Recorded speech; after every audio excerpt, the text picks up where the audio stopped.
Omar had always been different. Not the kind of different that made you famous on TikTok or got you voted class president, but the kind of different that made her stick out in a way nobody wanted. She had a quiet, almost magnetic charm about her, but high school wasn't the kind of place that appreciated quiet charm. It was the kind of place that thrived on fitting in, following trends, and laughing at the odd one out. Omar, unfortunately, was the odd one out.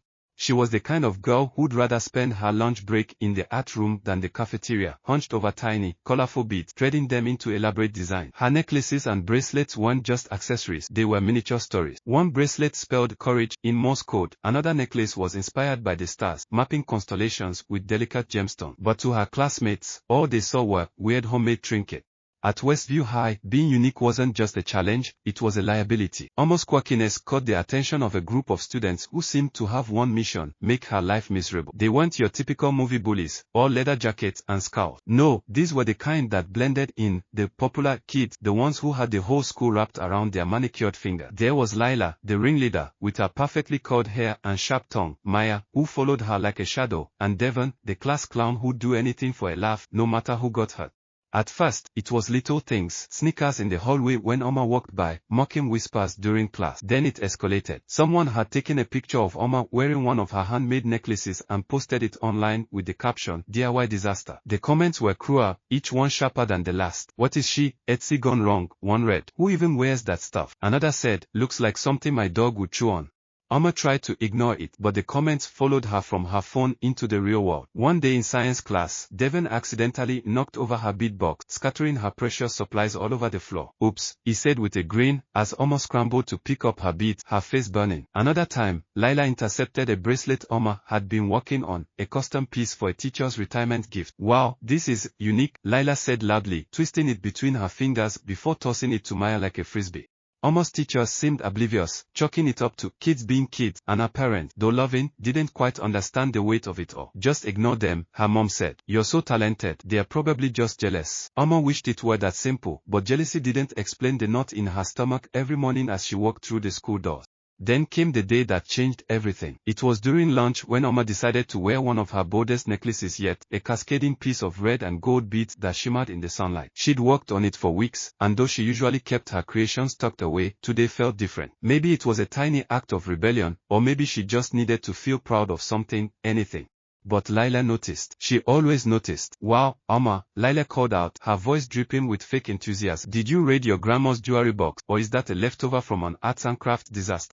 The cafeteria erupted in laughter. And then, to Omar's horror, Lila reached over, grabbed the necklace, and yanked. The string snapped, and beads spilled everywhere, rolling across the floor like tiny, colorful marbles.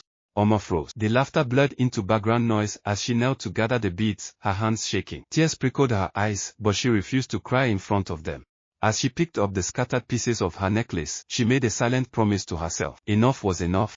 The days that followed felt like a bad dream Omar couldn't wake up from. Every corner of the school seemed to echo with whispers and stifled laughter. If there was any doubt that Lila's cafeteria stunt had spread like wildfire, the random students smacking at Omar in the hallways confirmed it. She started keeping her head down, avoiding eye contact, and tucking her handmade jewelry deep into her backpack.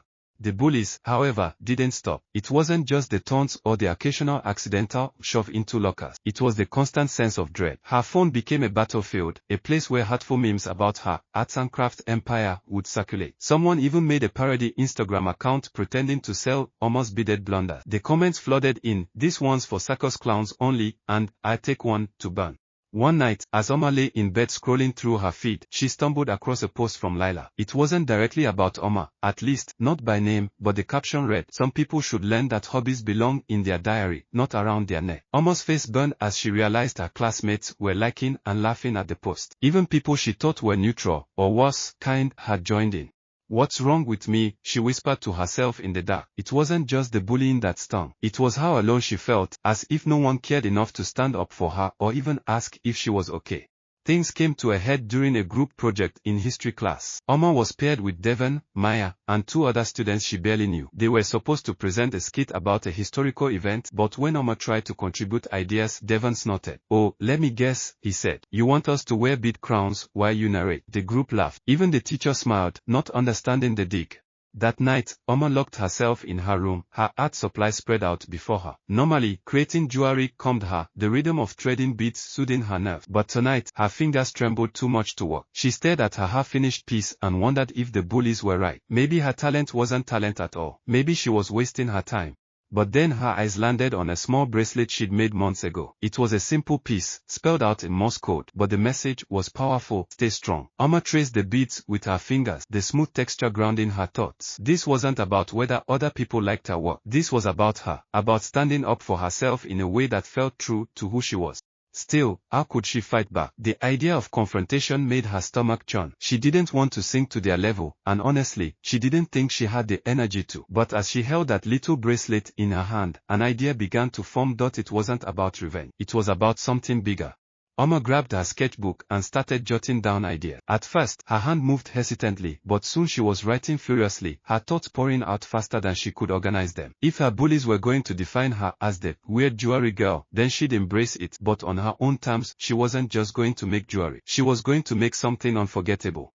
Oma spent the weekend working on her plan with a kind of determination she hadn't felt in weeks. Her desk, usually a mess of half-finished projects, became ground zero for something new, something bigger than she'd ever attempted. She wasn't just threading beads or arranging colors anymore. She was crafting a message, one bead at a time. Her idea was deceptively simple. She decided to create a line of jewelry with hidden meaning. Using Morse code, she spelled out words like strength, hope, and resilience in the patterns of the beads. Each bracelet or necklace would tell a story, but only for those who took the time to decode it. It was her way of speaking without shouting, of letting her work say what she couldn't. But Oma didn't stop there. She wanted to do more than just make jewelry. She wanted to shift the narrative. If people were going to talk about her, then she'd give them something worth talking about. Oma began gifting her pieces to classmates who weren't part of the bullying crowd, quiet kids in the back row, the ones who smiled at her in the hall but didn't say much. Each piece came with a handwritten note explaining the Morse code and its meaning. This necklace says courage, one note read, because I think you have more of it than you realize. Word spread faster than she expected. By midweek, several students were wearing Oma's jewelry, proudly decoding their hidden messages and sharing them with friends. Some even posted pictures on social media with captions like, Oma's jewelry equals art plus inspiration, tagging her in the post. For the first time, Oma's name was trending for something positive.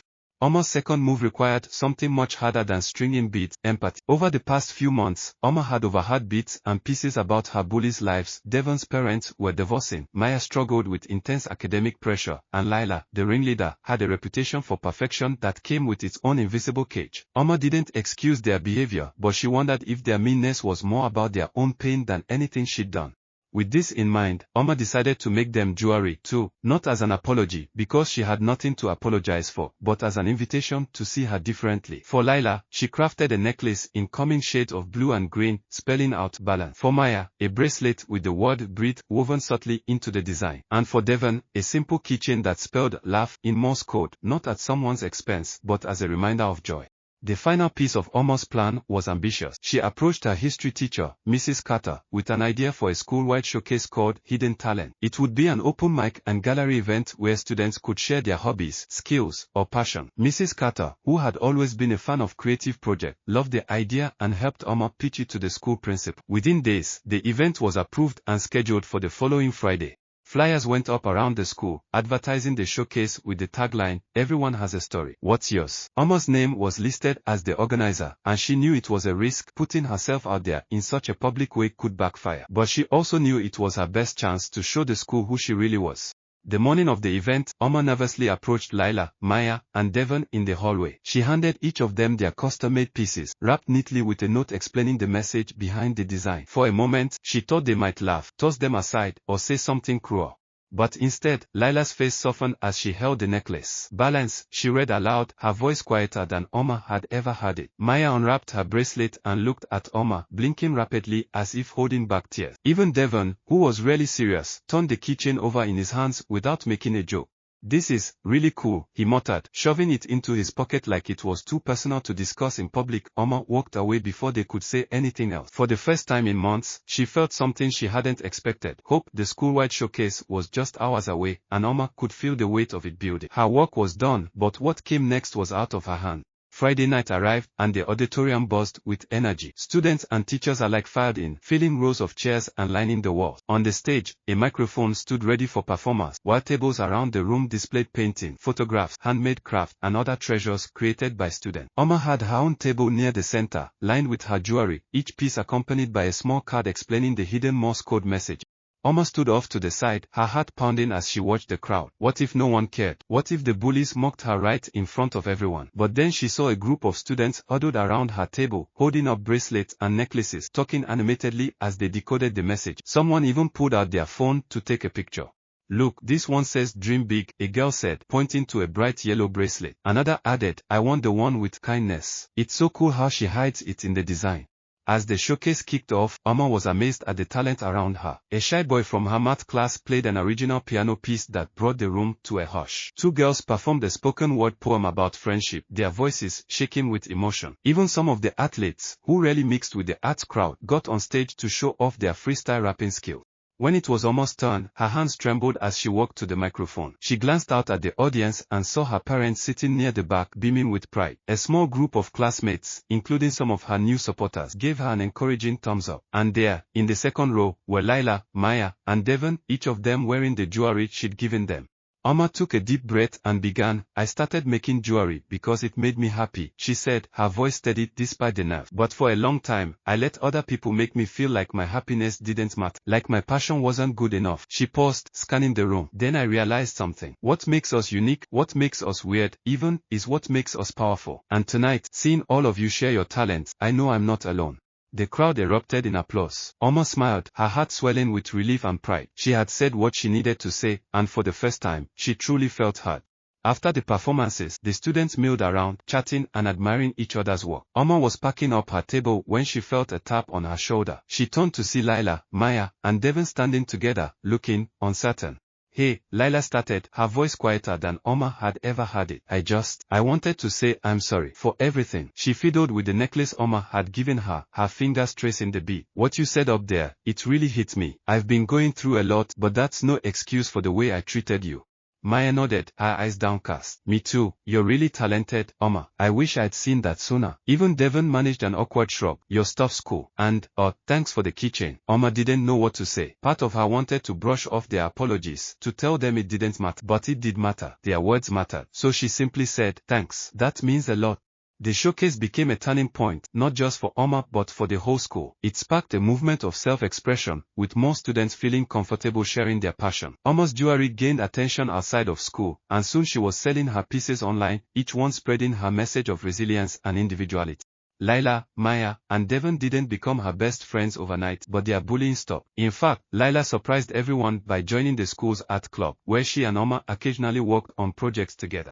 Months later, as Oma walked through the halls of Westview High, she noticed something new, students wearing her jewelry, smiling at her in passing, and even stopping to ask if she'd seen their latest Instagram post featuring her design. For the first time, Oma felt not just tolerated, but celebrated. As she headed to her next class, Oma smiled to herself. She hadn't just survived her bullies, she had transformed the way they, and her entire school, saw her.